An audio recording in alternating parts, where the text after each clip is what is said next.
venir ici parce que j'ai une espèce de... Je suis un vieil indien, moi, de cette question des mouvements citoyens et sociaux, comme on dirait aujourd'hui.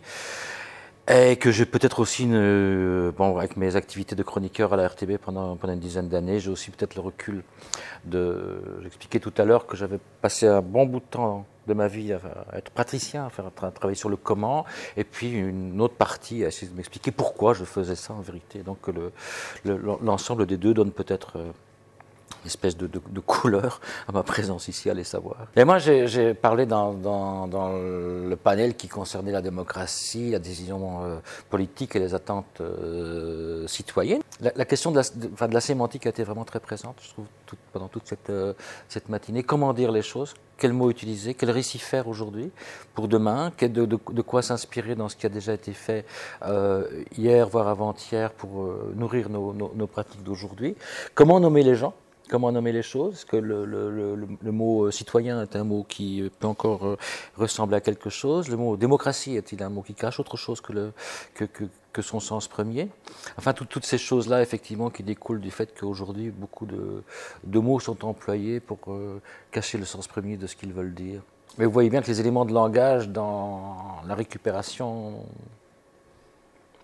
politique ou économique des mots que nous avions l'habitude d'utiliser dans le temps sans y faire trop attention, aujourd'hui ça devient des gimmicks, ça devient des sortes de choses qui n'en sont plus porteurs de sens, qui sont des mots vides et qui permettent de faire passer sous couvert que c'est un mot sympathique, des choses qui le sont peut-être moins.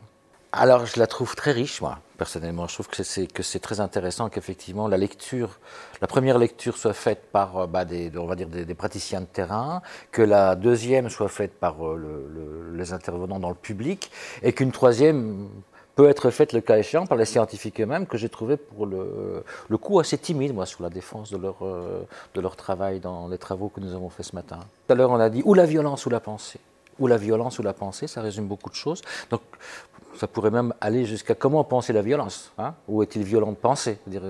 On est là-dedans, dans ces contradictions, dans ces sortes de cette dialectique qu'on doit absolument prendre avec soi. Donc je pense que ce genre de moment-là où effectivement la confrontation est possible dans un esprit bienveillant de toute façon, mais quand même, les mots se disent, les mots s'échangent, on ne se dit pas n'importe quoi. Les fleurets ne sont en même temps pas mouchetés, si même la courtoisie est de rigueur. Je pense que là, il y a quelque chose à creuser pour l'IWEPS notamment. Je pense que ce type de journée a quand même un petit peu vocation à faire réseau. Donc en tout cas, permettre de se donner de ces nouvelles si on ne les connaît pas. Moi, il y a des gens ici que je ne connais pas, que je n'ai jamais rencontrés en tant qu'intervenant. Donc au moins, donner et avoir de ces nouvelles. Ce serait déjà pas mal. Riche, à refaire, encore plus riche.